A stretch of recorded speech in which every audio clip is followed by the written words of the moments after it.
नमः सिद्धेभ्यः। जय श्री ओम नमः सिद्धेभ्यः।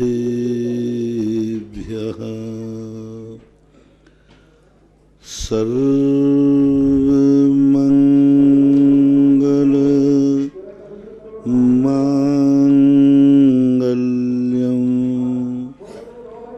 सर्वकल्याणकारकं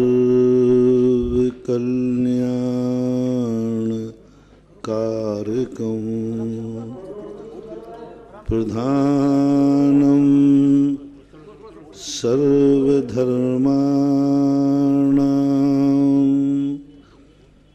जैनं जयतु शासनं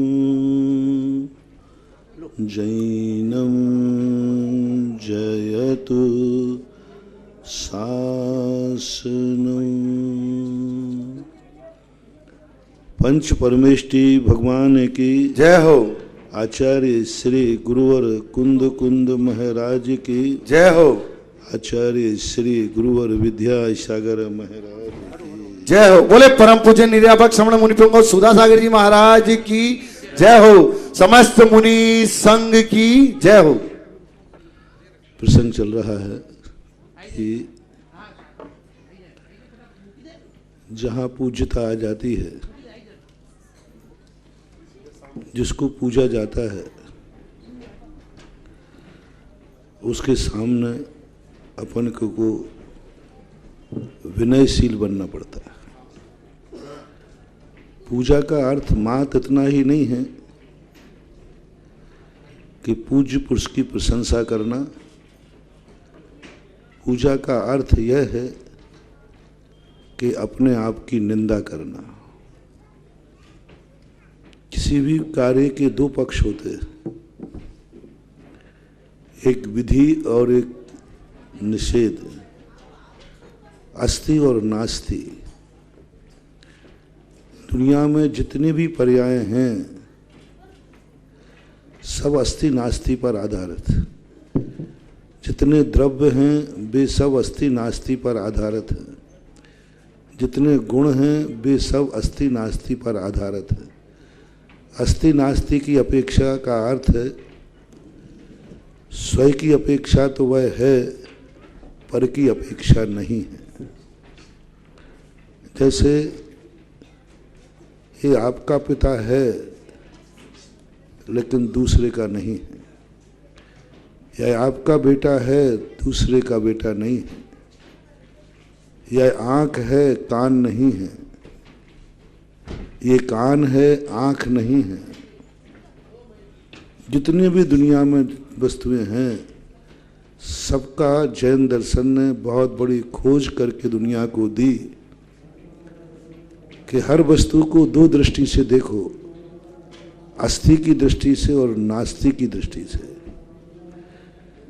यदि अस्थि तत्व को भूल जाओगे स्वयं का अस्तित्व खो दोगे, और नास्ति को भूल जाओगे तो सारी दुनिया को तुम अपने में मिला लोगे, अद्वैत आ जाएगा। दर्शनकारों में जो नास्ति को भूल गए वे अद्वैतवादी बन गए। अद्वैतवादी का अर्थ होता है मेरे अलावा दुनिया कुछ नहीं है, मैं ही सब कुछ हूँ। एक ही आत्मा है, एक ही महाशक्ति है और एक ही रूप शक्ति रूप है, कोई अलग अलग है ही नहीं।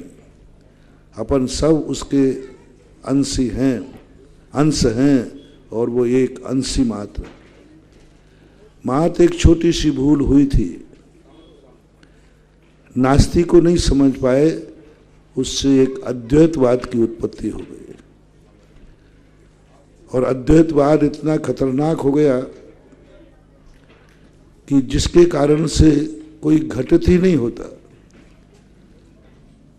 लोग ये मानने लगे कि एक महाशक्ति है भगवत शक्ति, बस उसी के हम सब रूप हैं। इस दुनिया में एक ही शक्ति है, अलग अलग कोई शक्ति है ही नहीं। यदि एक शक्ति होती तो फिर एक दुखी होता, फिर सबको दुखी होना चाहिए।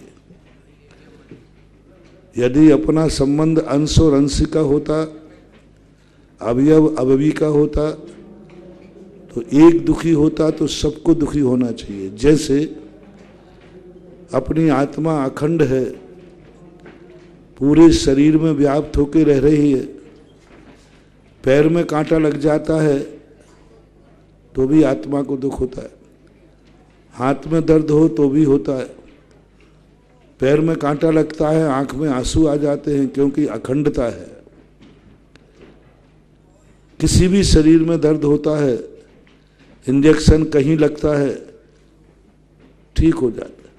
दर्द पेट में है, इंजेक्शन बाहू में लगा देते हैं, अखंड होने से वहां तक उसकी असर पहुंच जाता है। तो अखंडता जब किसी चीज में होती है तो एक दुखी होने पर दूसरा दुखी होगा, और एक सुखी होने पर दूसरा भी सुखी होगा। लेकिन दुनिया में ऐसा देखा नहीं जाता। एक ही घर में एक व्यक्ति दुखी है और एक सुखी है, क्योंकि प्रत्येक व्यक्ति, प्रत्येक वस्तु अपने आप में अलग अलग स्वतंत्र है। एक दूसरे से उसका कोई दूर दूर तक लेना देना नहीं। भगवान महावीर स्वामी ने अपने सर्वज्ञ ज्ञान में जब ये देखा कि प्रत्येक वस्तु अपने अपने सुख दुख भोगती है, एक व्यक्ति के दुख की अनुभूति दूसरे को नहीं होती, तब उन्होंने इस सिद्धांत को प्रस्फुटित किया, नास्ति कथन। यदि तुम सारी दुनिया को अपना रूप मानोगे तो मिथ्या दृष्टि, अज्ञानी कहलाओगे। इसलिए तुम पर को पर मानो और स्वयं को स्वयं मानो। इसे सुपरभेद विज्ञान कहते हैं हमारी भाषा में। किसी को स्वयं का ज्ञान तो है लेकिन पर का ज्ञान नहीं है। बहुत सारे लोग ऐसे होते हैं जिन्हें अपना ज्ञान तो है लेकिन दुनिया का ज्ञान नहीं है। और सम्यक दृष्टि जीव के लिए कहते हैं कि तुम्हें पूरे 6 द्रव्य का ज्ञान होना चाहिए, 7 तत्वों का ज्ञान होना चाहिए, उपादेय का नहीं, हेय का भी ज्ञान होना चाहिए। हम अच्छी अच्छी वस्तुओं को जानेंगे और बुरी वस्तु का ज्ञान नहीं होगा, बुरी वस्तु हमारे ऊपर हावी हो जाएगी, हम बचने का प्रयास ही नहीं करेंगे। जो राजा अपनी शक्ति जानता है, दुश्मन की नहीं जानता, वो पराजित हो जाता है। बहुत बार हम क्यों चूक जाते हैं?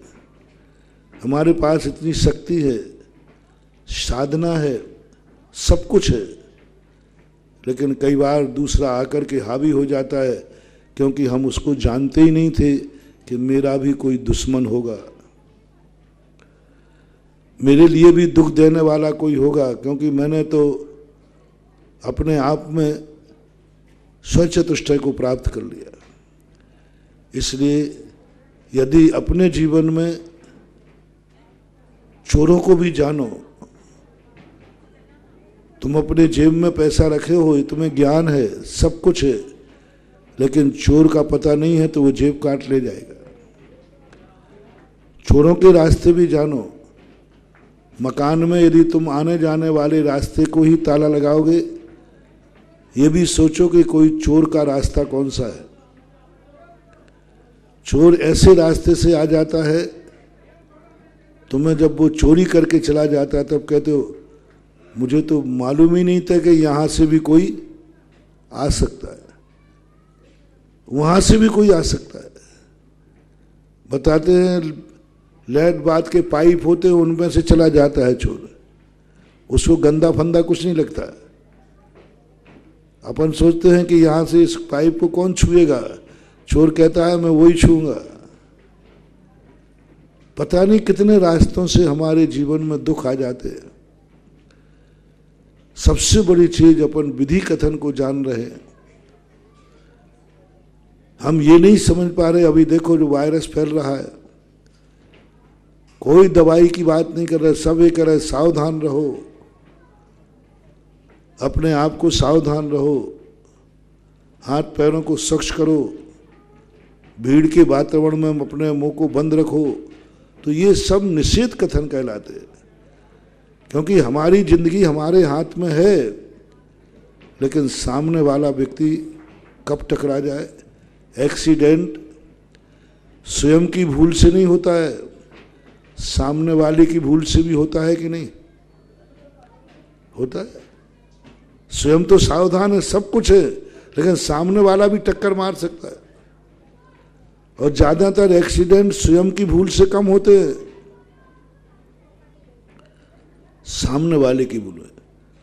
ड्राइवर को ये सिखाया जाता है कि अपनी गाड़ी चलाना ही मत सीखो, सामने जो गाड़ी आ रही है उसका भी एक्शन देखो कि वो चलाने वाला गाड़ी किस रूप में चला रहा है। अच्छा ड्राइवर दूर से बता देता है कि सामने गाड़ी चलाने वाला व्यक्ति होशियार नहीं है, नशे में है, पागल है, ठीक नहीं चला रहा है, नीयत खराब है। होशियार आदमी, क्योंकि वो जानता है कि सामने वाला कितने तरीके से हमें टक्कर मार सकता है। कल परसों कहा था ना कि अंधा व्यक्ति को भी लालटेन लेके चलना पड़ता है, अपने लिए नहीं, कोई आंखों वाला मेरे से न टकरा जाए। अब देखो, आंखों वाला तो लालटेन लेके चलता है, टॉर्च लेके चल रहा है अपने लिए, और अंधा व्यक्ति टॉर्च लेके चल रहा है किसके लिए? आंखों वालों के लिए, कि भाई तुम मेरे से मत टकरा जाना, मैं अंधा हूं। अपन लोगों को भी एक टॉर्च चाहिए। अपन इस संसार के रूपों में अंधे हैं, हमें कुछ भी पता नहीं है कल क्या होने वाला है, हमें कुछ भी पता नहीं मेरी यात्रा में क्या होने वाला है, मुझे कुछ भी पता नहीं कि आज मैं सोया हूं कल उठूंगा कि नहीं, कुछ भी पता नहीं, कि सब अंधे हैं। एक भी व्यक्ति को, जैसे हमने कुछ दिन पहले पूछा था, कोई भी व्यक्ति ये गारंटी नहीं दे सकता कि कल मेरा जीवन क्या है।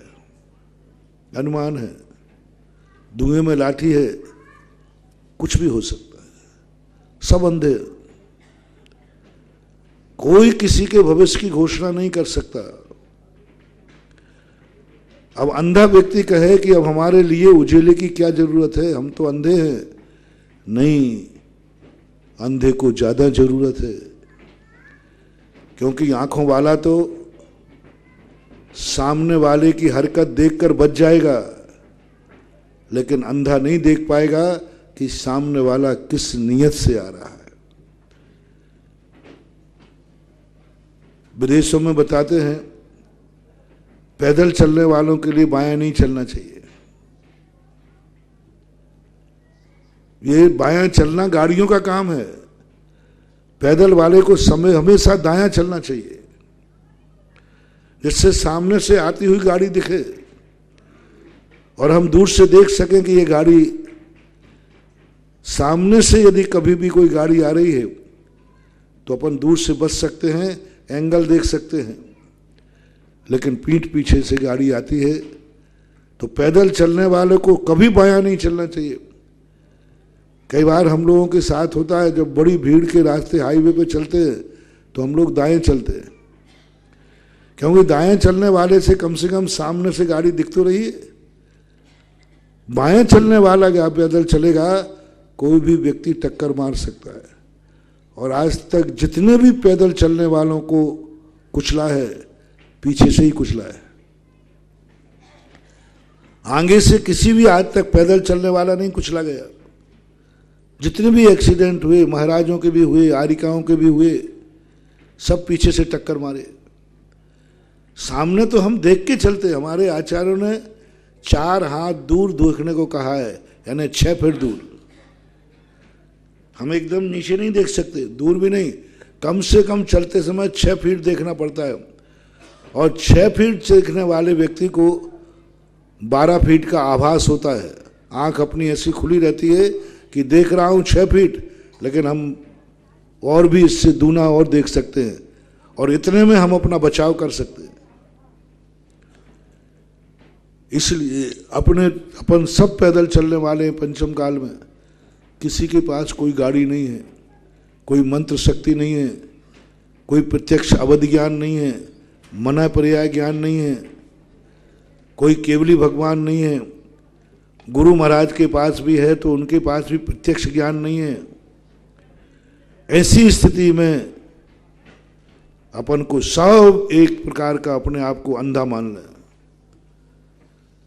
कि अपनी जीवन बिल्कुल अंधा है, कुछ भी नहीं दिख रहा है, कोई भी किसी समय टक्कर मार सकता है।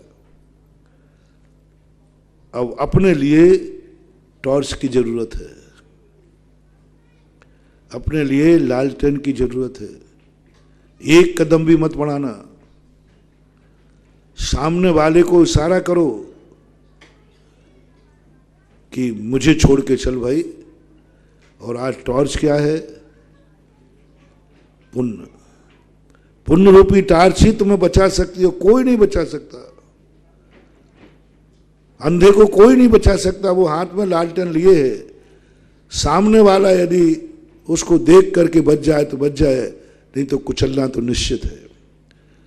पंचम काल में अपन को कोई नहीं बचा सकता। और पुण्य और पाप दोनों ही हैं। पुण्य और पाप, कई लोगों ने पुण्य की क्रियाएं छोड़ दी, कई लोगों ने पुण्य की क्रियाएं छोड़ दी। स्वाध्याय करते, आत्मा का चिंतन करते, लेकिन मंदिर नहीं जाते।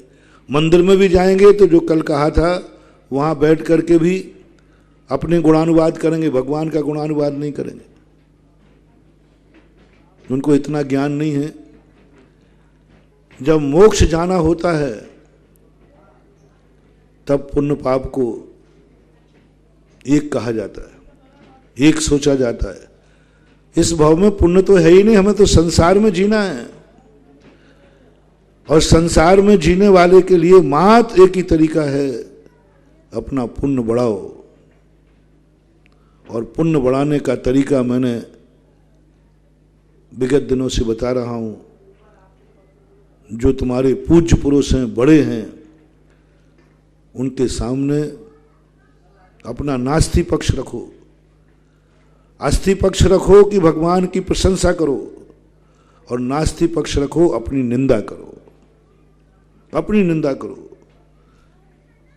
जितनी अपन निंदा करेंगे अपना पुण्य का बंध होगा, और जितनी भगवान की प्रशंसा करेंगे पुण्य का बंध होगा। अपनी प्रशंसा यदि हमने थोड़ी भी कर ली बड़ों के सामने, नीच गोत्र का बंध होता है। बहुत बड़ी बात है। बड़ों के सामने यानी कहीं भी थोड़ा सा भी, जो कल मैंने कहा था, भगवान के सामने तुम्हें थोड़ा भी भाव आया, बड़ों के सामने थोड़ा भी भाव आया, मैं कोई कम नहीं हूं, मैं भी अब बड़ा हो गया हूं, समझ लेना नीच गोत्र का बंध हो रहा। और नीच गोत्र का बंध मिथ्या दृष्टि को दूसरे गुण स्थान में अनंतानुबंधी वाले को होता है। आपके अंदर विनय नहीं आई, गुरु के सामने, माँ बाप के सामने, बड़ा जब तुम्हारे पास से कोई गुजर रहा हो और तुम उसको सम्मानित नहीं कर पाए, देखते हुए भी जान करके तुम बैठे रहे, उस समय तुम्हारे अंदर नीच गोत्र का बंध की संभावना है। इसलिए जब जब अपन के सामने कोई बड़े आवे तो हम उन बड़ों के लिए नहीं उठ रहे हैं, हमारा पतन ना हो इसलिए उठना पड़ता है।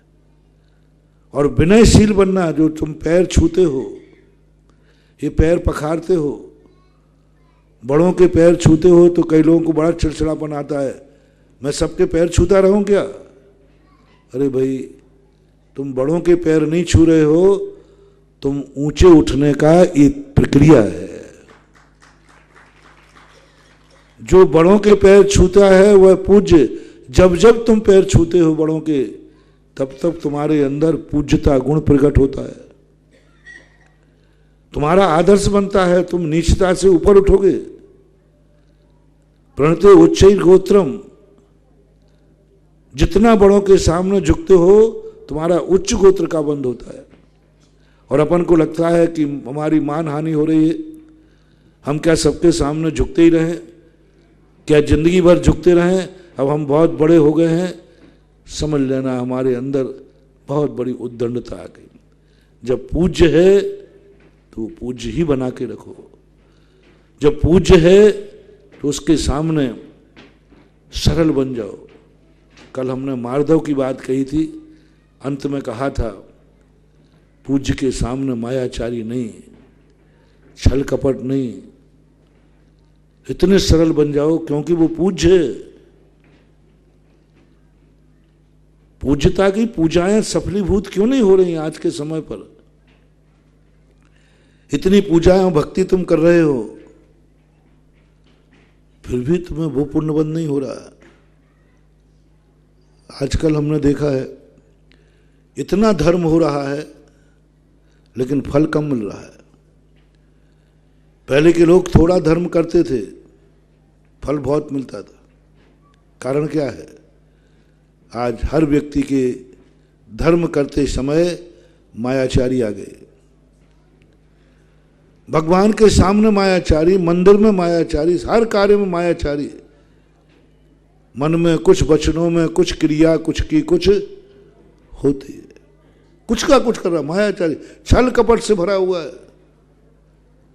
मंदिर आते समय व्यक्ति को इतना सरल होके आना चाहिए, इतनी सरलता होना चाहिए भगवान के सामने, दुश्मन के सामने नहीं, बाजार में नहीं।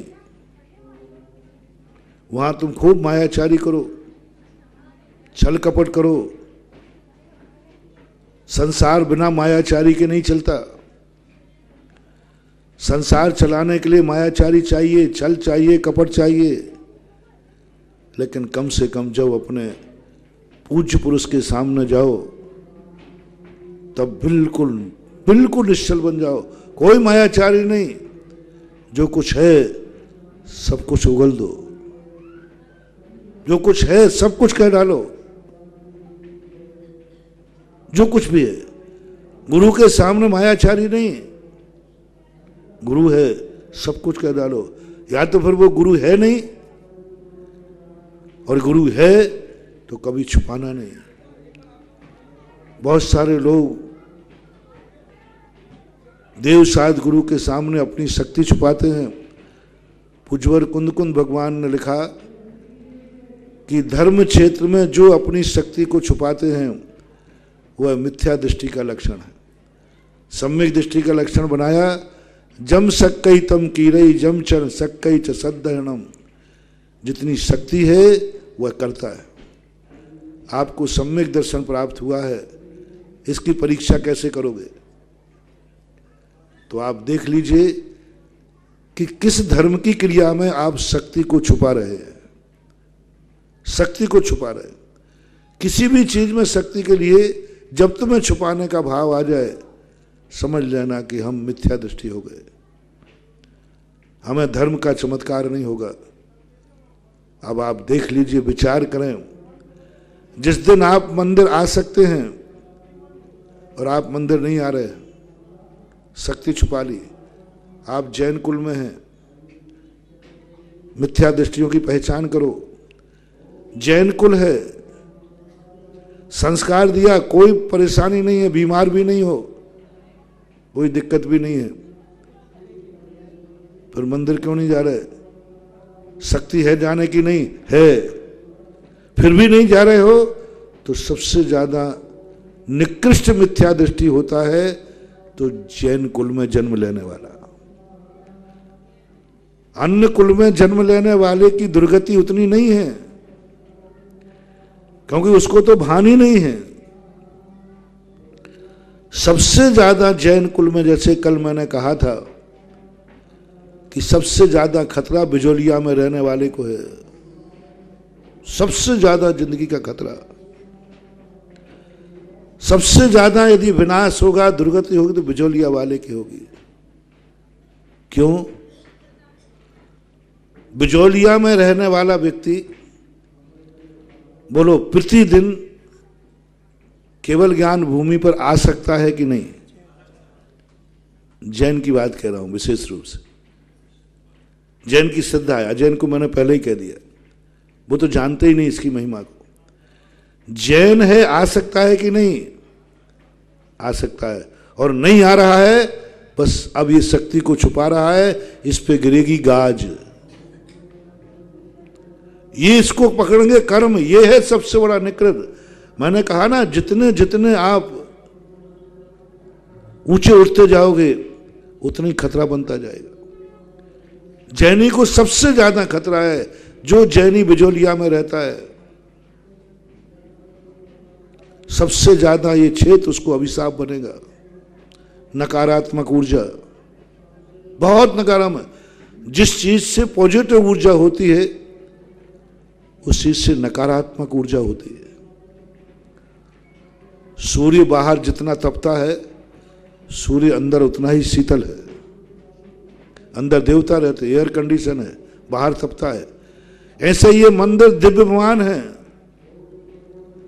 अंदर शीतलता है, बाहर तपता है। जिस समय ये नकारात्मक ऊर्जा कहता है जैनी को, तुम यहां रह करके शक्ति को छुपा रहे हो। घूमने की शक्ति है, दिन भर गाड़ी घुमाने की शक्ति है, दोस्तों के साथ दिन भर घूमने की शक्ति है, अकेले पारसनाथ क्षेत्र पर जाने की शक्ति नहीं है। बहुत खतरनाक चीज हो गई। जो शक्ति को छुपाता है उसे सांप काटता है, और जो शक्ति से ज्यादा करता है उसे बिच्छू काटता है। बिजोलिया वालों को तो सांप ही काटेगा, क्यों? वो आ सकते, कोई दिक्कत नहीं। हाँ, ऐसा हो कि महाराज हम तो बीमार है, खाट से ही नहीं उठते, पलंग से ही नहीं उठते, महाराज हम तो अंधे, अकेले जा ही नहीं सकते, महाराज हम तो घर में अकेले हैं, हम अकेले जा नहीं सकते, महिला वर्ग है, वृद्ध है, तो कोई बात नहीं, उनको कुछ नहीं होगा, क्योंकि वृद्ध है, महिला है, कैसे जाए? घर में कोई नहीं है, अकेली महिला कैसे आ पाए? कोई ना कोई कारण बताओ, क्यों नहीं आ सकते? हमारा जैन दर्शन ने बहुत अच्छा, हम एक कारण बताओ, नोटिस दे रहे हैं बिजोलिया वालों को। तुम 24 घंटे में बिजोलिया क्यों नहीं आ सकते? कारण बता दो तो माफ है। क्या कारण हो? क्या कारण हो? ध्यान रखना, कारण ऐसा बताना कि खारिज ना हो। तुम कहो कि महाराज जी मेरे पास टाइम नहीं है। अच्छा, टाइम नहीं है? हाँ महाराज बहुत व्यस्त है, आपको कुछ मालूम नहीं महाराज, हम लोग बिजोलिया वाले बहुत व्यस्त हैं। अच्छा, यदि चलो जो 24 घंटे व्यस्त है उसकी जमानत से मैं तुम्हें बरी करा दूंगा, ठीक है, सांप से भी कह दूंगा इसको मत काटना। जो व्यस्त होना चाहिए अपने गृहस्थी के कार्यों में, अपने व्यापार के कार्यों में, अपने माइंस के कार्यों में, महाराज हम सवेरे चले जाते 6 बजे, रात के 10 बजे आते हैं। बताइए महाराज हम कैसे आए? आप तो कह देते हो दिन नहीं हो पाता, उसके पहले हम घर छोड़ देते हैं और रात में आते हैं। बताओ, ऐसे लोगों के लिए माफ है, फार्म भरो। जो बीमार है महाराज हम तो उठ ही नहीं सकते, माफ है महाराज, नौकरी हमारी ड्यूटी है ऐसी है कि हम क्या करें, माफ है। बस शर्त एक है कि जो जो अपने कार्यों में व्यस्त है मैं उस पर सर्वे कराऊंगा। वो टीवी तो नहीं देखता, यदि टीवी देखने का टाइम है तो पकड़े जाओगे बेटा, ध्यान रखना, डबल केस चलेगा। टाइम नहीं है आपके पास, टीवी देखने का टाइम है, 2-2, 3-3 घंटे क्रिकेट मैच चले, पिक्चर आए तो टाइम ही टाइम है। अच्छा, दुनिया भर के दोस्त यार आ जाएं तो घूमने के लिए, तुम कहीं भी बिजोलिया की सड़कों पर 1 मिनट भी खड़े नहीं दिखाओगे, नहीं तो वो सीसी कैमरे में आ जाओगे बेटा, पकड़े जाओगे, क्योंकि तुम्हारे पास टाइम है। सारी दुनिया के लिए टाइम है। जो मैंने एक बार तुम्हें संस्मरण सुनाया था कि मंदिर बहुत दूर है, बिजोलिया का स्थान दूर है, 1.5 किलोमीटर है मुश्किल से, अधिकतम मान लो 2.5 किलोमीटर मान लो पूरी बिजोलिया का। हमारा देखो आप दूर है, इतनी दूर आपको प्रतिदिन मैं कैसे आऊंगा? आप थोड़ा समझो। मैं कुछ नहीं, मैं बहुत समझदार आदमी हूं, तुम भर मुझे समझा दो। बिचौलिया मंदिर 2.5 किलोमीटर दूर है। बिचौलिया वालों की माइंस कितनी दूर है?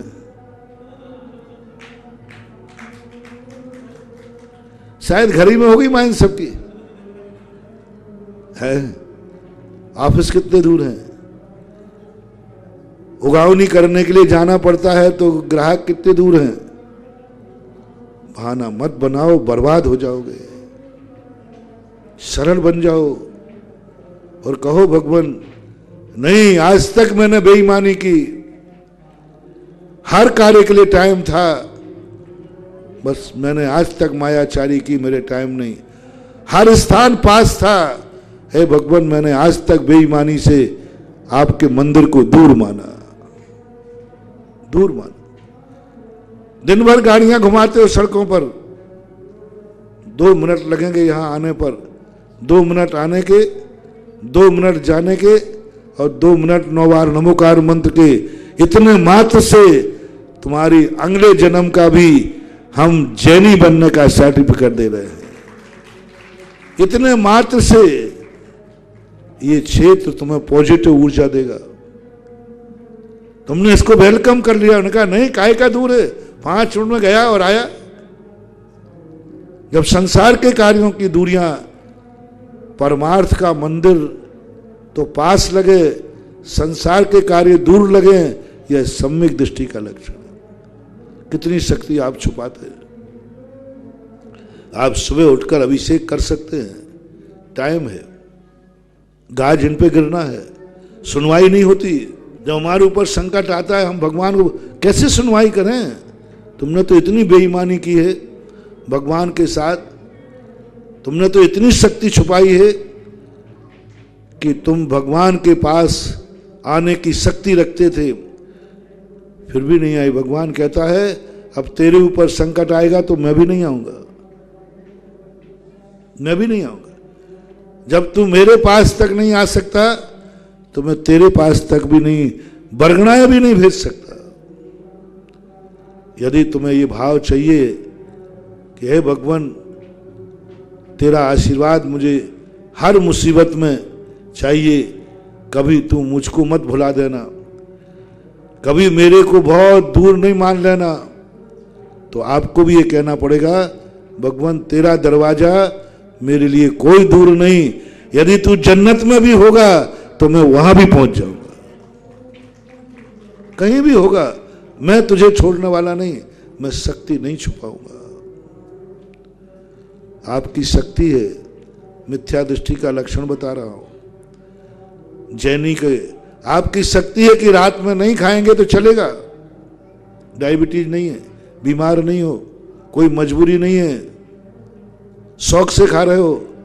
शौक से रात में खाने वाला व्यक्ति कभी धर्म का प्रसाद नहीं पाएगा, उसने शक्ति को छुपा लिया,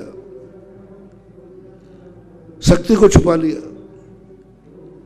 तुम्हारे जीवन में कितने ऐसे कार्य हैं जो तुम अपने आप की शक्ति छुपा करके धर्म के कार्य करते हो। और खास तौर से मैंने कहा ना, जैनी को सबसे ज्यादा ध्यान रखना है, कहीं मैं अपनी शक्ति को तो नहीं छुपा रहा हूं। और मैं बिजौलिया में वाला हूं, इसलिए मैं कह रहा हूं तुमसे, ये मत समझना कि मैं तुम्हें अभिशाप दे रहा हूं। तुम्हें अभिशाप से बचाने के लिए बिफोर टाइम हिदायत दे रहा हूं। जैसे सरकार कोरोना से बचने के लिए आपको हिदायत दे रहा है, ये सावधानी रखो। इसलिए मेरा सोचना है कि मैंने बिजौलिया में इतने चतुर्मास कर लिए, 2 चतुर्मास हो गए, तो कम से कम बिजौलिया वालों के लिए ये क्षेत्र का कभी निगेटिव ऊर्जा नहीं मिले, अभिशाप नहीं मिले। बिजौलिया वालों के लिए क्षेत्र वरदान सिद्ध हो, क्योंकि मुझे मालूम है कि ये कितना बुरा है क्षेत्र, कितना नकारात्मक ऊर्जा देता है, बहुत ज्यादा, और जैनियों के लिए खास तौर से। इसलिए मेरा कहना है कि कहीं क्षेत्र से तुम अच्छाइयां लेना, क्षेत्र का वरदान लेना, क्षेत्र की नकारात्मक ऊर्जा मत लेना। धर्म से हमें, एक बार कहा था मैंने कि धर्म क्षेत्र में हमें कुछ ताकत लेने आते हैं, ताकत खोने नहीं आते। और ये मंदिर यदि हमारे लिए नकारात्मक ऊर्जा देने लग जाएं तो फिर बचना मुश्किल है महानुभाव। इसलिए जैनी को हमेशा सावधान रहना है। तुम्हारे लिए नहीं, हमारे ऊपर और ज्यादा प्रभाव पड़ता है, हमारे ऊपर और ज्यादा प्रभाव। यदि मैं चूकूं तो तुमसे ज्यादा कर्मबंध मुझे होता है, यदि मैं आवश्यक में चूक जाऊं तो मुझे ज्यादा कर्म का बंध है। सारी दुनिया रात में खावे इतना कर्मबंध नहीं होता, जैनी खावे, और जैनी में बिजोलिया में खावे, और बिजोलिया में तीर्थ के धर्मशाला में खावे, समझ लेना बंटा झाड़ है। बहुत बड़ी बात। एक अमेरिका में रात में खा रहा है, उसको पाप बंध कम है। एक भारत में खा रहा है, और भारत में भी जैन कुल में खा रहा है, और जैन कुल में भी बिजोलिया का व्यक्ति खा रहा है रात में। कोई माफीनामा नहीं, कोई माफीनामा नहीं, क्योंकि तुम भगवान की पारसनाथ केवल ज्ञान स्थली के एड्रेस के अंतर्गत आते हो, तुम नहीं खा सकते। इसलिए कल मैंने कहा था, बिजोलिया के लोगों को यदि अपनी नियत सुधारने की शक्ति नहीं है तो बहुत करुणा दया करके कह रहा हूं, बिजोलिया छोड़ दो। रात्रि भोजन नहीं छोड़ सकते हो, गुटखा नहीं छोड़ सकते हो, नशा नहीं छोड़ सकते हो, जुआ नहीं छोड़ सकते हो, पाप नहीं छोड़ सकते हो, बिजोलिया क्षेत्र पर नहीं आ सकते हो, तो एक सरल रास्ता एक है मेरा, बहुत सरल रास्ता, बहुत करुणा दया करके कह रहा हूं, बिजोलिया की सीमा छोड़ दो।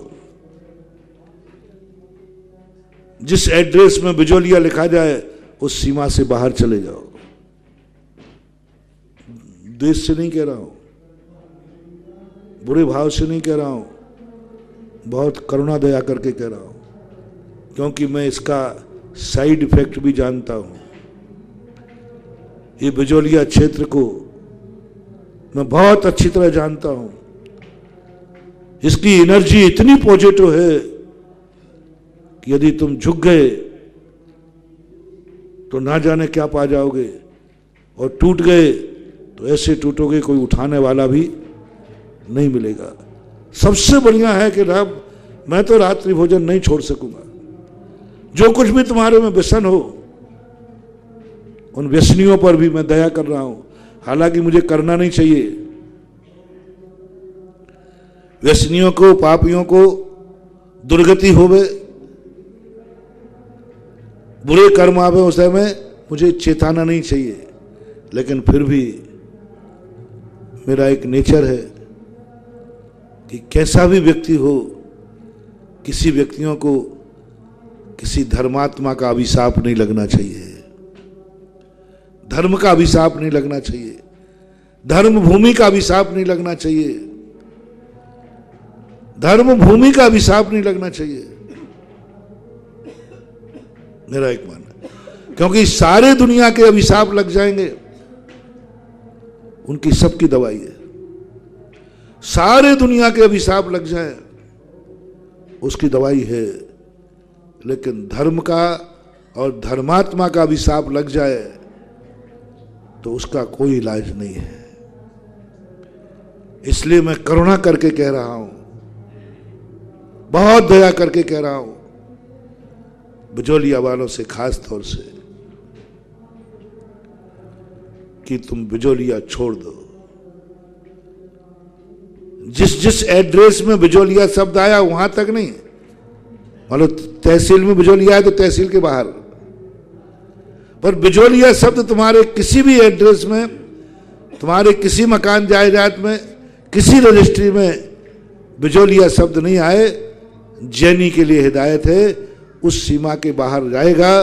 बहुत कुछ तुम पाप करोगे, लेकिन पाप का बंध निधत्त निकाचित नहीं होगा, क्योंकि तुम बिजोलिया क्षेत्र के बाहर आते हो। लेकिन तुम बिजोलिया के स्थान पे आते हो, तो हर बिजोलिया के लोगों को मेरा कहना है, अपने घर में कभी अभक्ष नहीं बनने देना। अपने घरों में कभी रात्रि भोजन ना खाना और ना खिलाना, क्योंकि तुम उस एड्रेस में आते हो जो एड्रेस भगवान पारसनाथ का है। पारसनाथ भगवान के केवल ज्ञान स्थली का एड्रेस क्या है? जल्दी बोलो। श्री तपोदय तीर्थ क्षेत्र, आगे मुझे पता नहीं, आगे लिखो जल्दी। श्री दिगंबर जैन तपोदय तीर्थ क्षेत्र, जोर से बोलो। बस भगवान का एड्रेस है ये। इस एड्रेस के अंतर्गत तुम गड़बड़ मत करना, नहीं तो या तो बेटा बहुत गड़बड़ हो जाएगा। या तो अपना नया एड्रेस बनाओ, अपना नया एड्रेस बनाओ, और सीमा से बाहर जाओगे उसमें बिजोलिया नहीं आएगा। आराम से शांति से रहना, कोई मतलब नहीं। जो तुम्हें करना हो उसे करो। पाप तो बंद होगा, लेकिन निधत्त निकाचित नहीं होगा, उतना निकृष्ट नहीं होगा, क्योंकि तुमने कहा नहीं जो एड्रेस अन्यथा। एक बात सोचो, तुम्हारी हर चर्या को देख करके कोई ये पहचान ले, लगता है तुम बिजोलिया के हो। बोले क्यों, कैसे जाना? बोले ऐसी पावन भूमि पर रहने वाले लोग पावन ही होंगे। मैं एक एड्रेस चाहता हूं, भगवान के पास केवल ज्ञान स्थली का सबसे बड़ा चमत्कार चाहता हूं। ये चमत्कार तो ठीक है, हो गए, बहुत सारे हो गए, ये तो दुनिया के लिए चमत्कार है। बिजोलिया वालों पर चमत्कार है कि नहीं? सारी दुनिया के लिए क्या चमत्कार है वो तो मैं बहुत पूरे 4 महीने से बता रहा हूं। अब बताना चाहता हूं कि पारस बिजोलिया वाले बताओ, पारसनाथ भगवान में चमत्कार है कि नहीं? अतिशय है कि नहीं? ये शक्तिशाली है कि नहीं? ये पावन है कि नहीं? प्रमाण पत्र क्या है? प्रमाण पत्र क्या है? मैं इंटरव्यू ले रहा हूं, पास होना। मैं एक प्रश्न दे रहा हूं, उत्तर देना। महाराज सबूत यह है क्योंकि मैं तपोदय तीर्थ क्षेत्र बिजोलिया की भूमि पर रहता हूं। क्या प्रमाण पत्र है?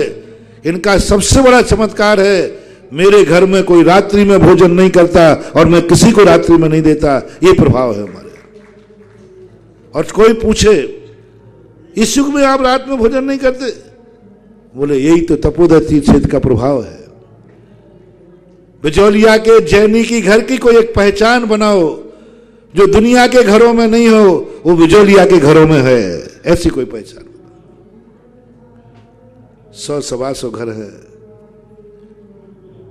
मैं सच कहता हूं, तुम बिजोलिया की पहचान बना दो, मैं प्रतिदिन स्वर्ग के देवताओं को यहां वंदना करा दूंगा, बड़े बाबा की, गौन बिहारी की। देवता आ जाएगा।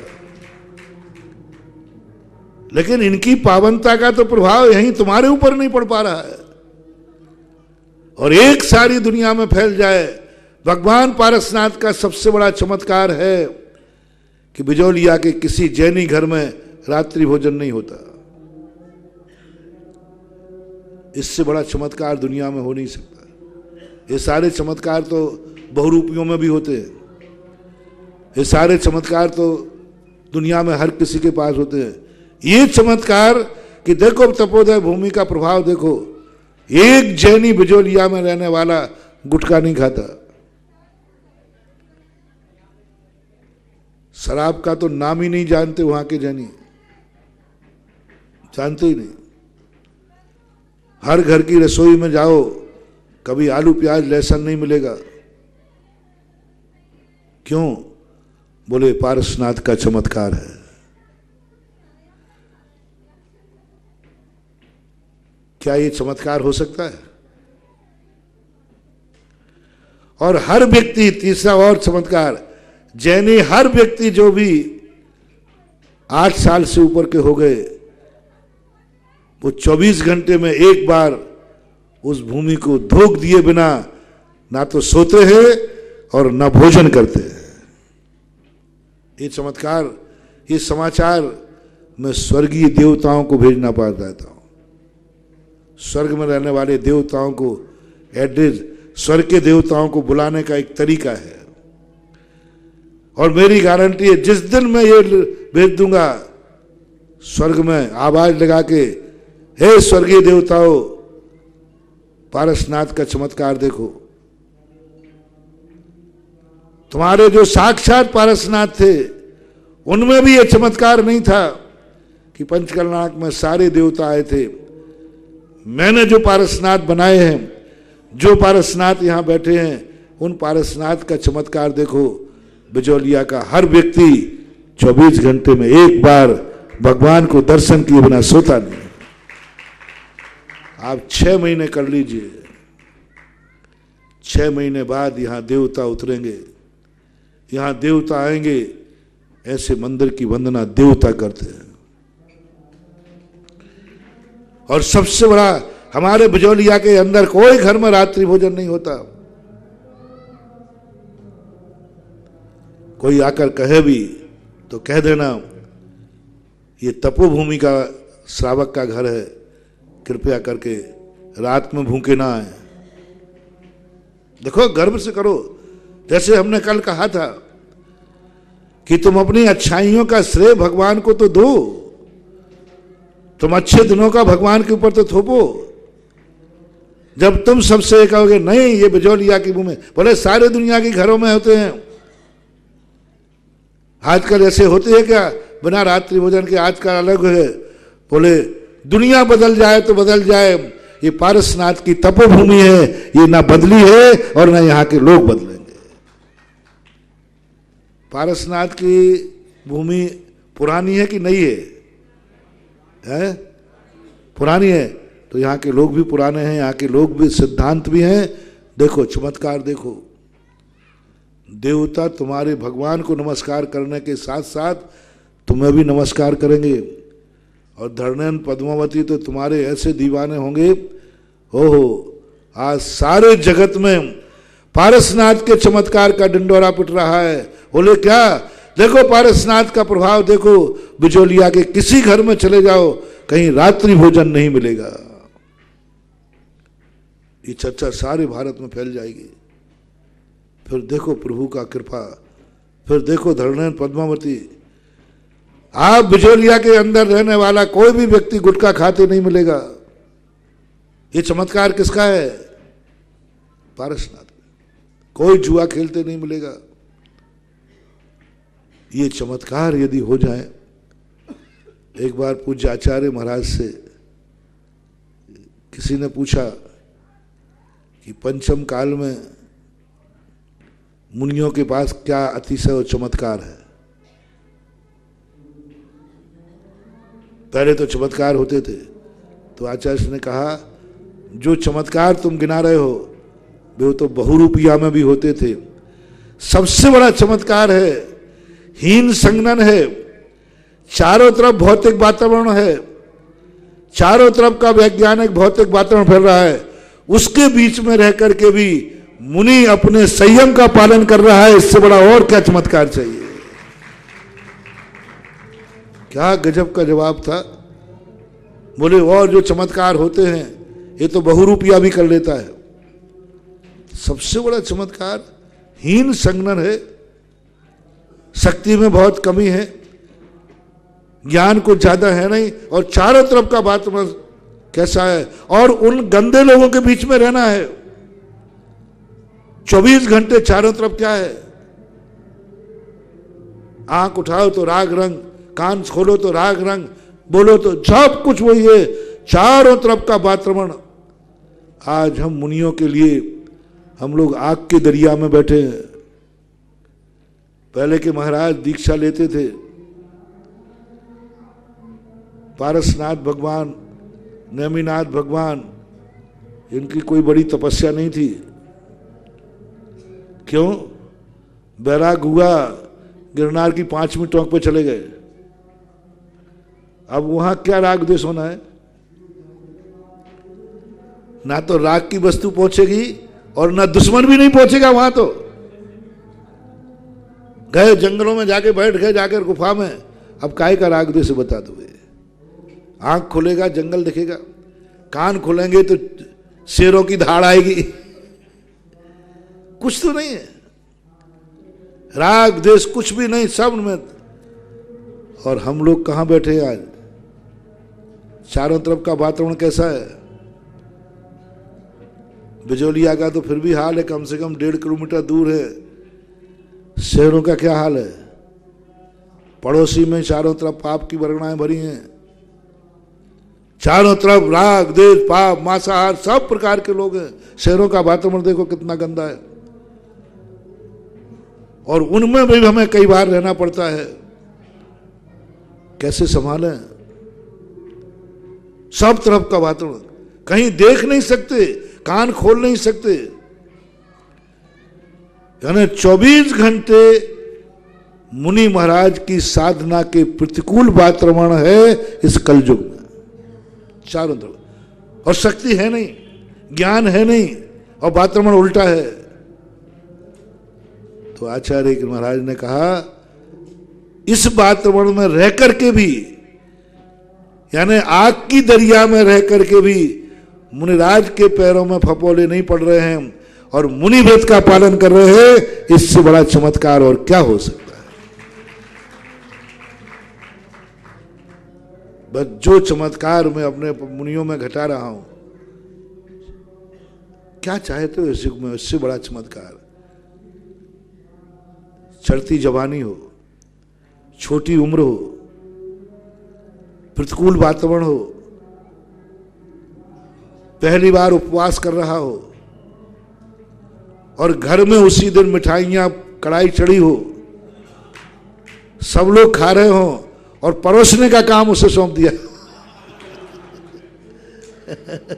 क्या हो गया भाई?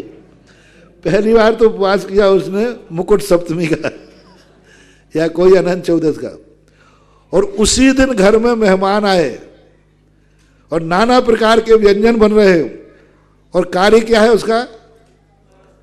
परोसने का। अब बताओ शाम तक उपवास फल पाएगा?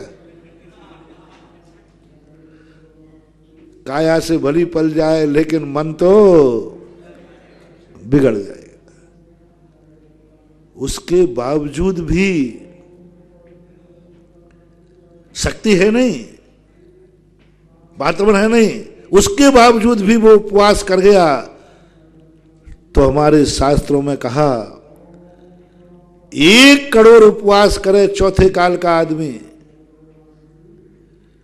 घर छोड़कर जाकर जंगल में जाकर के, और पंचम काल का व्यक्ति 1 उपवास कर लेता है तो 1 करोड़ के उपवास के बराबर उसके पापों की नजरा होती है।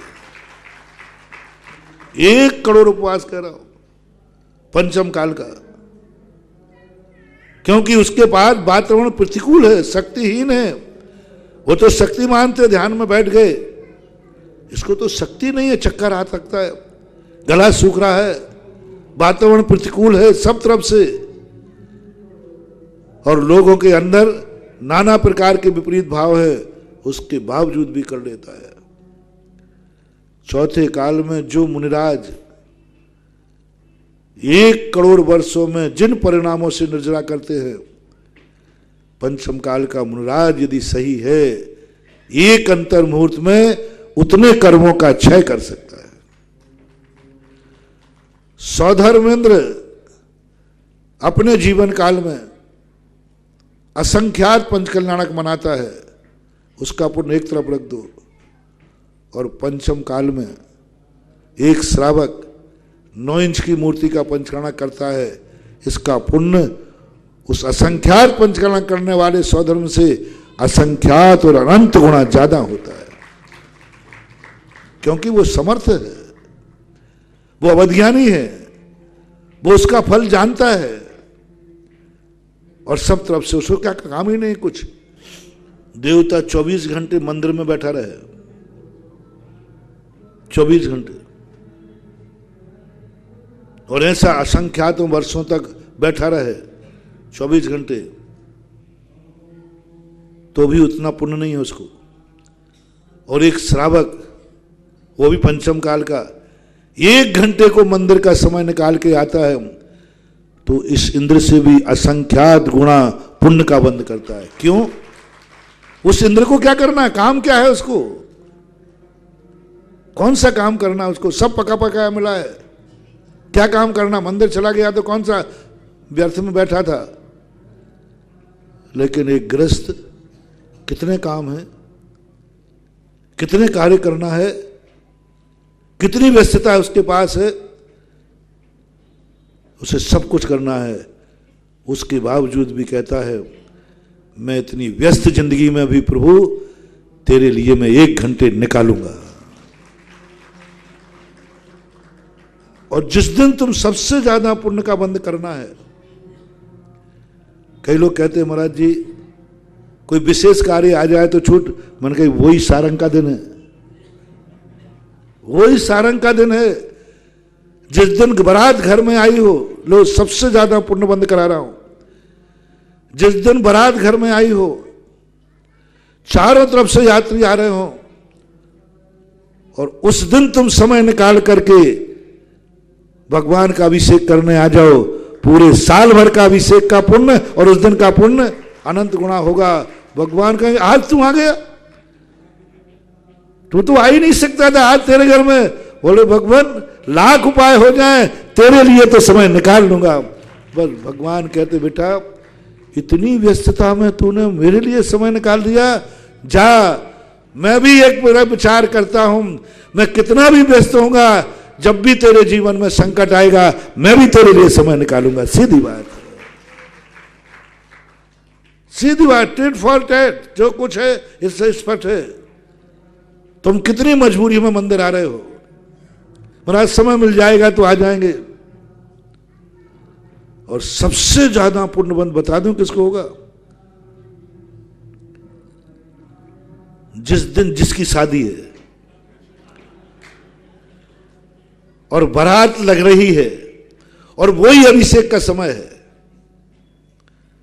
मान लीजिए, हालांकि तुम्हारी बारातें तो रात में लगती हैं, लेकिन सुबह मान लीजिए अभिषेक का समय है और उसी समय बारात लगने का मुहूर्त निकला, बारात लग रही है और तुमने कहा नहीं, दुनिया यहाँ की वहाँ पलट जाए, ये समय मेरे भगवान के अभिषेक का है, मैं अभिषेक को जाऊंगा। और तुमने वो अपनी शेरवानी उतार कर, धोती दुपट्टा पहनकर भगवान का अभिषेक, भगवान सर्वज्ञ है, उधर बारात खड़ी है दरवाजे पर, वहां तेरा और अभिषेक। बोले प्रभु आपसे बड़ा कार्य कोई दुनिया में नहीं है, बस ये है पुण्य लूटने के समय।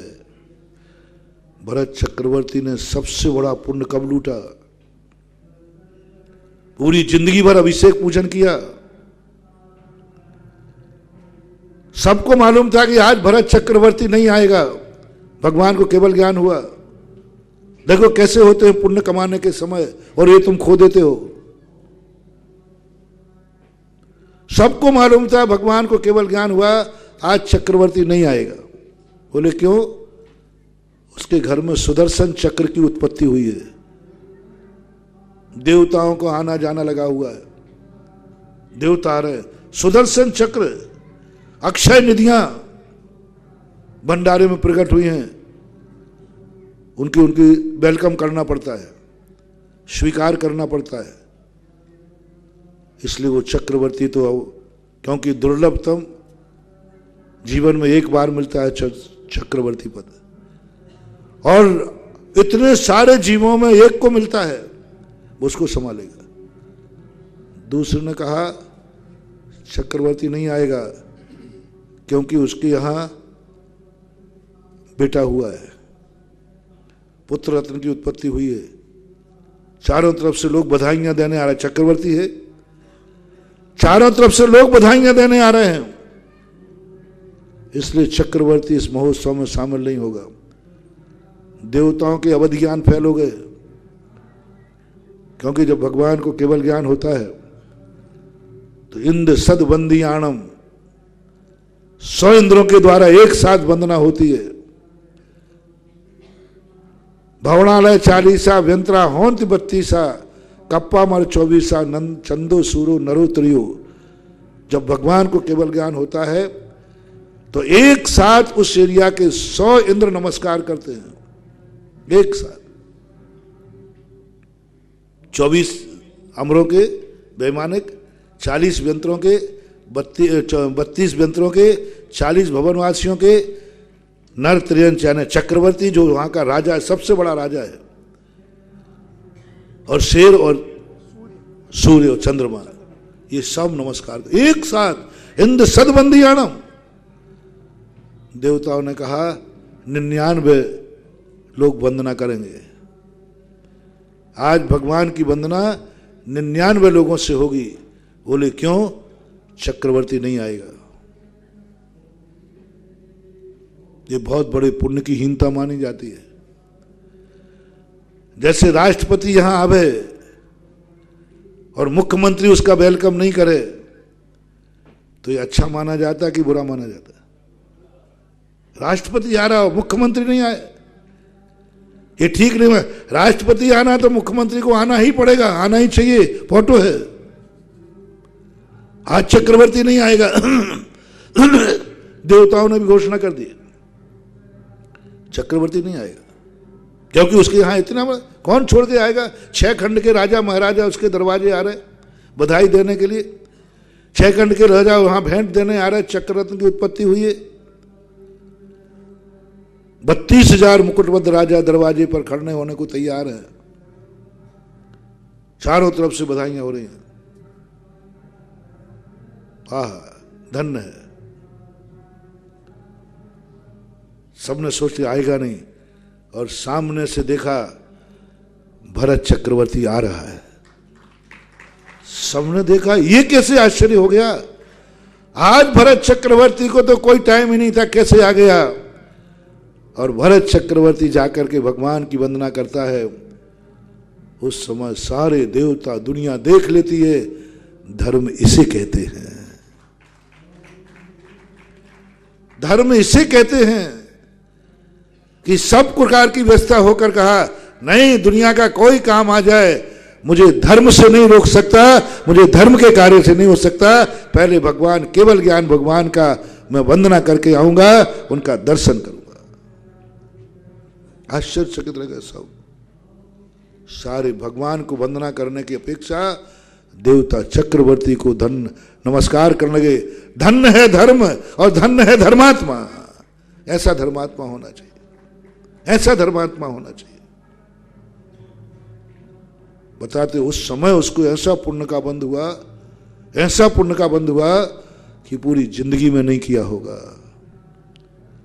कभी ऐसी परिस्थिति। आप बताओ, आप अपने जीवन में करके दिखाओ कि इस दिन भी हम, और मैं इसलिए पीछे पड़ा रहता हूं, जो चक्रवर्ती भाई कर रहे हैं ना, इनको मैं ये नियम नहीं बताता हूं कि जो चक्रवर्ती वाह करेगा उसको प्रतिदिन अभिषेक करना पड़ेगा, धोती दुपट्टा पहनना पड़ेगा।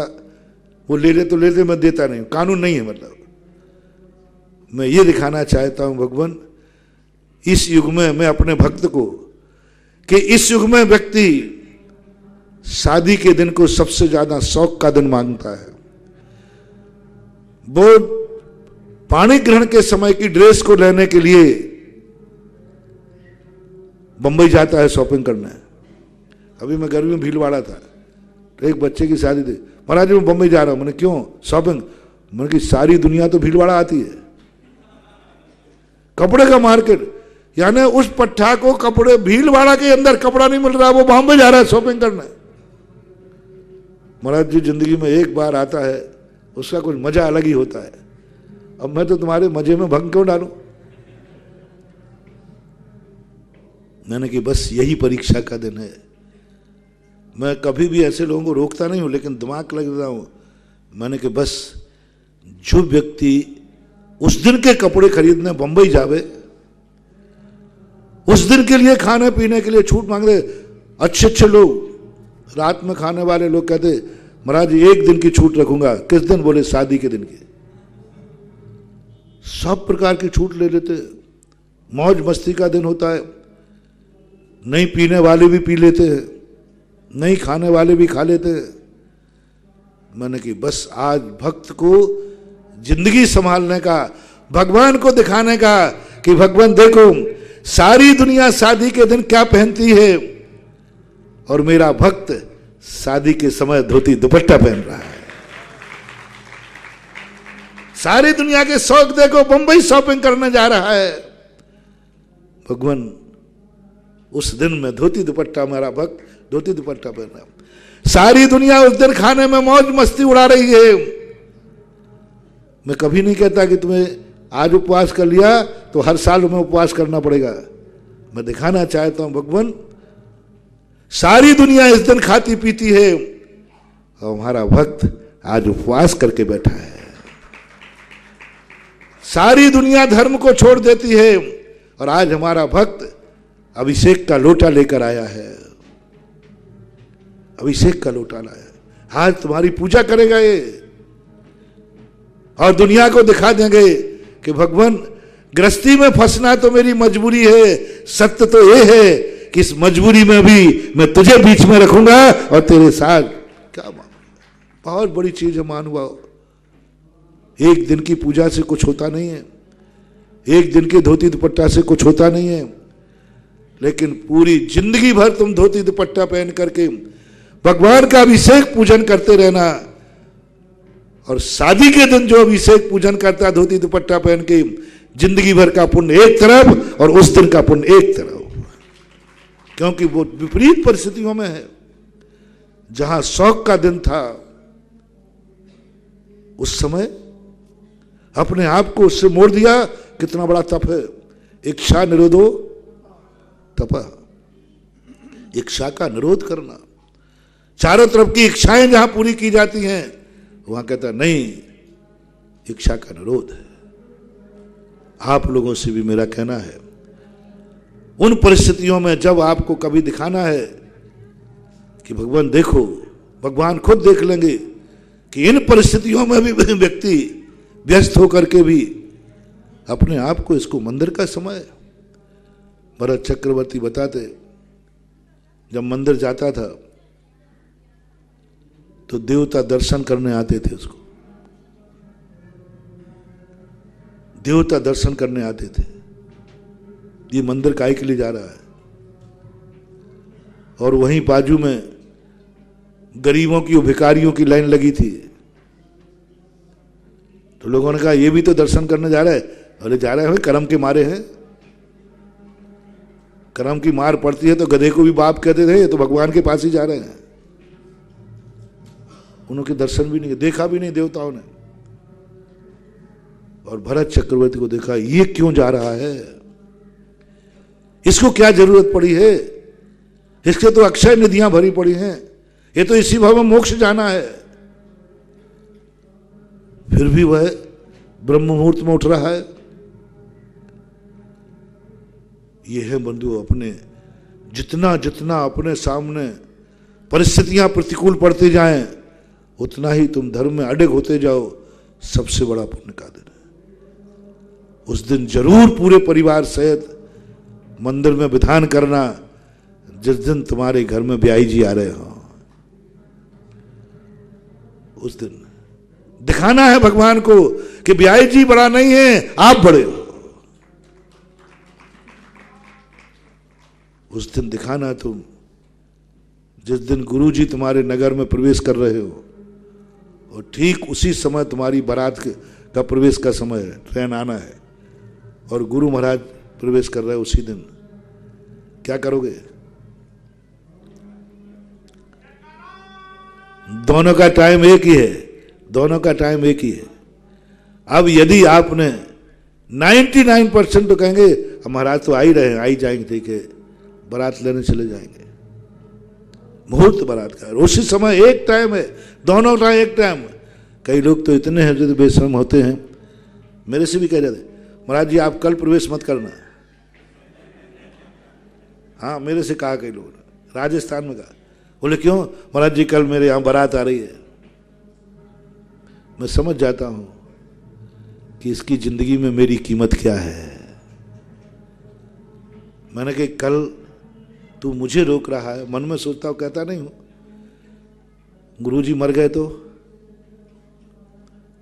और तू मर गया तो, कल्पना करो हो सकता है कि नहीं, पहले तो बताओ। बोलते नहीं हो, डरो मत।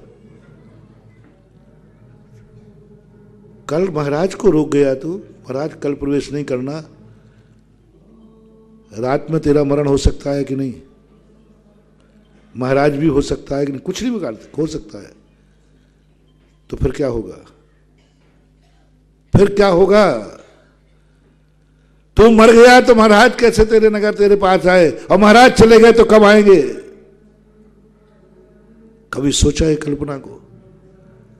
महाराज जी ये बात तो आपकी ठीक है, और आप आए और हमने उस दिन बारात का आगमनी नहीं कर पाई और कल हम मर गए तो? यदि बारात की आगमनी नहीं कर पाए और मर गए तो क्या घाटा है, और महाराज की आगमनी नहीं कर पाए और मर गए तो क्या घाटा है? फैसला तुम्हारे हाथ में है। बोलो दोनों में, बारात की आगमनी नहीं कर पाए और मर भी गए तो क्या घाटा है? बोलो ना जल्दी। उस दिन तुम कहना नहीं, महाराज को मत रोक देना। ऐसे लोग भी हैं, ऐसे लोग भी हैं। एक बारात में अजैन थे बंधु, एक स्थान पर विहार करके जा रहा था। साल भर पहले उन्होंने धर्मशाला बुक कराई थी स्थान, और बुक थी, पैसा भी रहा था, और मेरा आना होना था। अब उसी दिन उनकी बारात आना, बहुत बड़ी बारात थी, बहुत खर्च कर चुके थे वो, सब कुछ कर चुके, और मेरा आना उसी दिन होना था वहां से। तो मैंने सोचा कोई बात नहीं, हम रास्ता बदले देते, हमें निकलना भी था, ये भी मन किया। उस व्यक्ति ने कहा नहीं, क्या बात है, क्यों आप लोग, सुना महाराज जी आ रहे हैं, आप लोग क्यों? बोले अब तुम्हारी तो बारात आ रही है। बोले नहीं, बारात रुकेगी, महाराज नहीं रुकेंगे। बारात रुकेगी, महाराज नहीं रुकेंगे। नहीं साहब, हम कह देंगे महाराज को और कहीं रोक देंगे, स्कूल में रोक देंगे। बोले नहीं, महाराज यहीं रुकेंगे, बारात स्कूल में जा सकती है, महाराज नहीं जाएंगे। और वो व्यक्ति श्रीफल लेके आगे कहा, बोले महाराज जी मेरी जिंदगी में अभिशाप मत दे देना, मैं जैन नहीं हूं, लेकिन इतना जानता हूं मैं एक भारतीय हूं और आप भारत के साधु हैं, गुरु महाराज हैं। बस मेरे कारण से सदा से वहां साधु रुकते आए हैं, वहीं रुकेंगे, और मेरे कारण से आप कहीं दूसरे स्थान पर नहीं विहार करेंगे, और मेरे कारण से एक दिन नहीं रुकेगा। मैं इतना पापी नहीं हूं कि मैं अपने संसार के कार्यों के लिए धर्म के आयतन को रोक दूं। नहीं, संसार रुक सकता है, धर्म नहीं रुकेगा। मैं शादी की लगन टाल दूंगा,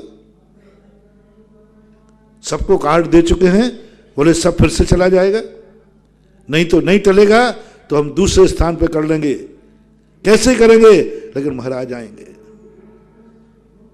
उस दिन मुझे सुनकर के ऐसा लगा कि मैंने कहा कि अभी छठा काल नहीं आएगा, चौथा काल चल रहा है। और मैंने ऐसे जैनियों को भी देखा है जिन्होंने महाराज से कह दिया महाराज कल मत आना, महाराज दूसरी जगह चले जाए तो चले जाए, महाराज ऐसा थोड़ी हमने बुकिंग कराई है। परिणामों की बात है, अंदर की बात है, एक बहुमान की बात है। धर्म मेरे कारण रुकेगा, गुरु मेरे कारण रुकेंगे। अरे ब्रह्मांड रुके तो रुक जाए, लेकिन मेरे गुरु के कदम को कोई नहीं रोक सकता, और मुझे धर्म से कोई नहीं रोक सकता। ऐसे अंदर का परिणाम जब जागता है तब कहीं सम्यक दर्शन प्रकट होता है। मात्र जयकारे बोल देने से, मात्र अकेला अपने आप को भगवान की पूजा कर लेने मात्र से सम्यक दर्शन नहीं होता। सम्यक दर्शन एक आत्मा की पर्याय है, चेतना की पर्याय है। और हम ये दिखाने के लिए, इसलिए मैंने चक्रवर्ती वहां रखा कि बेटा तुम उस दिन चला जा, ऐसा पुण्य बंधेगा कि सारी जिंदगी बैठ के खाएगा तो भी खर्च नहीं कर पाएगा। क्योंकि उस दिन सारी दुनिया विपरीत परिस्थितियों में लौट रही है, सारी दुनिया राग रंग में लौट रही है, सारी दुनिया का भाव शादी के दिन मौज मस्ती करने का होता है, और हमारा भक्त भगवान की भक्ति का भाव कर रहा है।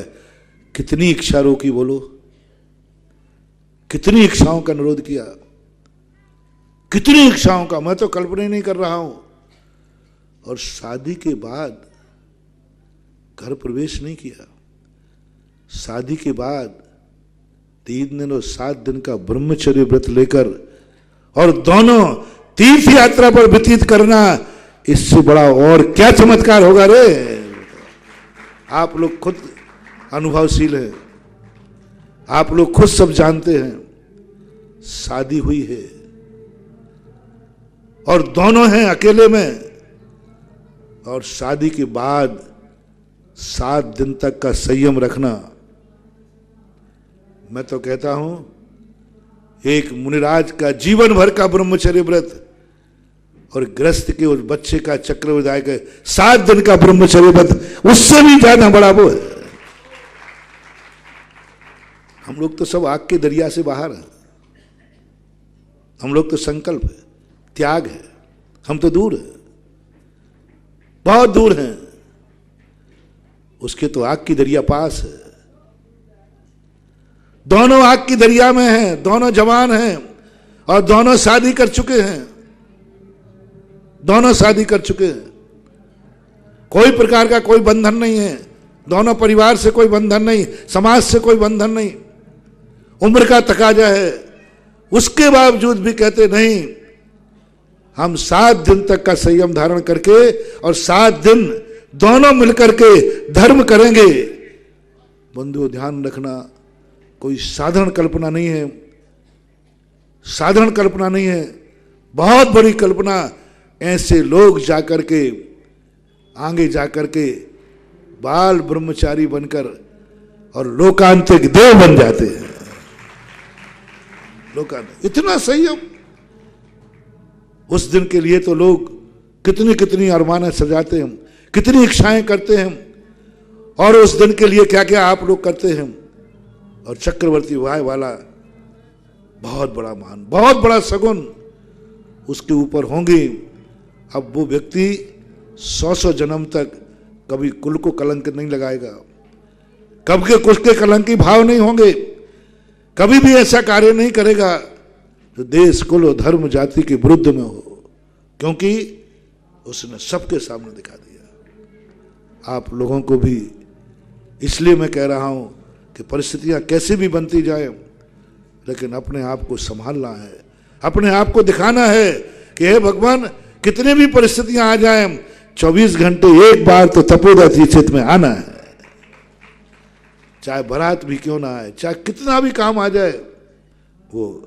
और बिजोलिया क्षेत्र समय आपका हो रहा है वो कि बिजोलिया के घरों को 4 महीने हो गया तपोदय तीर्थ क्षेत्र को पावन करते करते। अब अंत में कुछ दिन में भाव कर रहा हूं कि जैसा मेरा तपोदय तीर्थ क्षेत्र पावन हो गया, ऐसा बिजोलिया का हर घर भी पावन हो जाए। जैसा क्षेत्र है कि बिजोलिया जैसे क्षेत्र की पावनता का मैं वर्णन करता हूं, ऐसे ही मैं वर्णन करूं कि बिजोलिया का हर घर पावन है, पवित्र है, श्रावक के प्रतिकूल कोई कार्य नहीं होता। कोई एक गुण दे दो हमें। मैं आपसे एक मांगता हूं, तुम्हें मैंने 8 महीने लगभग 9 महीने दे दिए, तुम उसे मजदूरी में एक चीज दे दो मुझे, जो मैं बिजोलिया के जैन घरों की पहचान लेके जाऊं कि बिजोलिया के जैन घर की यह पहचान है। कोई एक पहचान दे। मैंने जितने दिनों तक तुम्हारे लिए प्रवचन दिया, प्रवचन दिया है कि नहीं दिया? तो इसकी मजदूरी तो दे दो रे, बस एक चीज दे दो कि बिजोलिया के घरों की महाराज, बिजोलिया के श्रावक में ये गुण सब में पाया जाएगा, क्योंकि ये बिजोलिया का श्रावक है।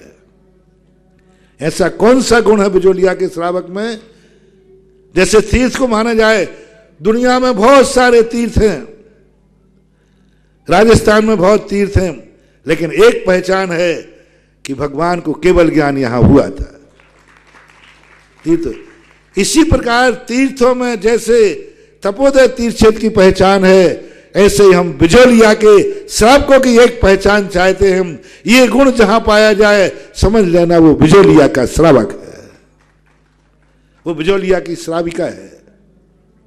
ये गुण हर श्रावक में, जहां ये मैं कहूंगा दुनिया में ये गुण मिल जाए, समझ लेना वो बिजोलिया का आदमी है।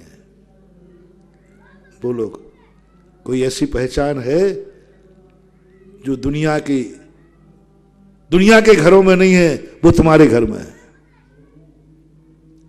जो दुनिया के घरों में नहीं है वो बिजोलिया के घरों में है। कोई एक आध दे सकता है आश्वासन?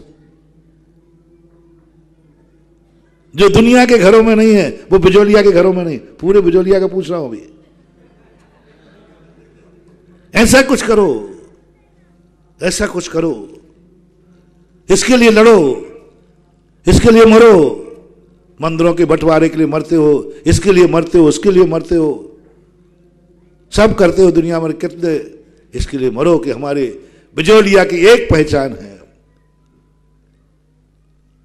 और कोई भी ले लो आप, मैंने यहां तक कह दिया, यही ले लो कि बिजोलिया का हर बच्चा सुबह का अपना कार्य तपोदय तीर्थ क्षेत्र के दर्शन से शुरू करता है। सवेरिया बिजोलिया की हर नार नारी भगवान के दर्शन करके सोते हैं। एक पहचान ले लो, कोई पहचान चाहिए मुझे एक, जिससे मैं दे सकूं। और करो तो रात्रि भोजन करो, और करो तो कुछ भी तो करो, कोई एक पहचान तो बनाओ जो तुम दुनिया के सामने कह सको मैं उस बिजोलिया क्षेत्र का हूं। बोले क्या प्रमाण है? क्योंकि बिजोलिया वालों में ये दुर्गुण। चलो अब कम से कम थोड़ा दूसरे पे करता हूं, थोड़ा क्लोज करता हूं। ऐसा घर को बनाओ अपने, पूरे समाज का तो नहीं ले सकते, अपने घर को ऐसा बनाओ जो दुनिया में तुम्हारे किसी के यहां घर ऐसे नहीं हो जैसा घर तुम्हारे में होता है कि हमारा घर बिजोलिया में है, इस घर में ये कार्य नहीं होगा। जैसे मैंने कहा रात्रि भोजन, चलो छोटा कर लो, समाज का नहीं कर सकते। और वहां हर व्यक्ति का है, क्यों तुम्हारे रात्रि भोजन इस युग में? बोले हम बिजोलिया के लोग हैं जहां भगवान को केवल ज्ञान हुआ था। रात्रि भोजन इस कारण से छोड़ो, छोड़ तो गए, इस कारण से छोड़ो क्योंकि मैं बिजोलिया में रहता हूं और पावन भूमि में रहता। हमारे घर में रात्रि भोजन ना होगा, ना करूंगा, ना कराऊंगा, ना करूंगा और ना कराऊंगा। हमारे घर ऐसा पावन बना लो। हमारे घर का सदस्य कोई भी गुटखे तंबाकू नशे का प्रयोग नहीं करेगा। हमारे घर में कभी आलू प्याज लहसुन नहीं बनेगा। रसोई में कोई महिला अपना ये दावा कर दे कि मैं बिजोलिया की बहू हूं, मैं बिजोलिया की मां हूं, मैं बिजोलिया की बेटी हूं, मैं जिस घर में रहूंगी उस घर में आलू प्याज लहसुन नहीं बनेगा। जाओ, जब कहीं तुम्हारे लिए लोग विवाहें तो इस भाव से विवाह करें कि बिजोलिया की कन्या जब भी मिलेगी, क्योंकि बिजोलिया की कन्या जहां होगी वहां विवाह करना है तो बिजोलिया की बेटी की पहचान बन जाए कि बिजोलिया की बेटी कभी अपनी रसोई में आलू प्याज लहसुन नहीं बनाती है, ये बिजोलिया की बेटी की पहचान है। ससुराल जाओ तो कहना कहां की बेटी हूं मैं। तुम्हारा पति ससुरा कहे कि भाई कुछ हो तो कहना कहां की बेटी हूं मैं। बिजोलिया की बेटी की पहचान है, अपनी बेटी पहचान बना ले, बिजोलिया की बहू पहचान बना ले, कुछ ना कुछ पहचान बनाओ जो तुम्हें तुम्हारा आचरण बिजोलिया के नाम से जाना जाए। महावीर भगवान